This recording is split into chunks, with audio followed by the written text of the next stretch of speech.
সন্তান পেটে থাকলে আপনি কখনো মুখ দিয়ে খারাপ কথা বলবেন না।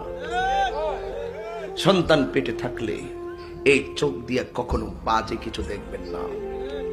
সন্তান পেটে থাকলে এই জবান দিয়ে কোনো ফাহেসা কথা বলবেন না। যদি সন্তানকে দিয়ে আপনি যদি লাভবান হতে চান, আপনি যদি সন্তানকে নিয়ে যদি অহংকার করতে চান, তাহলে সন্তান পেটে থাকা অবস্থায় এই চোখ দিয়ে যত ভালো কিছু দেখতে পারেন, আমি তো মনে করি সবচাইতে ভালো দেখা হলো কোরআন তেলাওয়াত। মা আপনাকে কি বলছি, সন্তান পেটে থাকা অবস্থায় এই মুখ দিয়া যত ভালো কথা বলতে পারেন, সেই কথাগুলো হলো আল্লাহর কোরআন তেলাওয়াত। 5 ওয়াক্ত নামাজ সন্তানকে পেটে নিয়ে আপনি পড়বেন।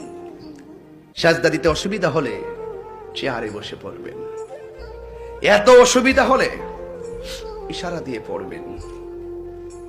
আপনি যদি সন্তানকে পেটে নিয়ে নবীর মহব্বত ধারণ করতে পারেন, আউলিয়া কেরামের সোহবত ধারণ করতে পারেন, আল্লাহর ইবাদত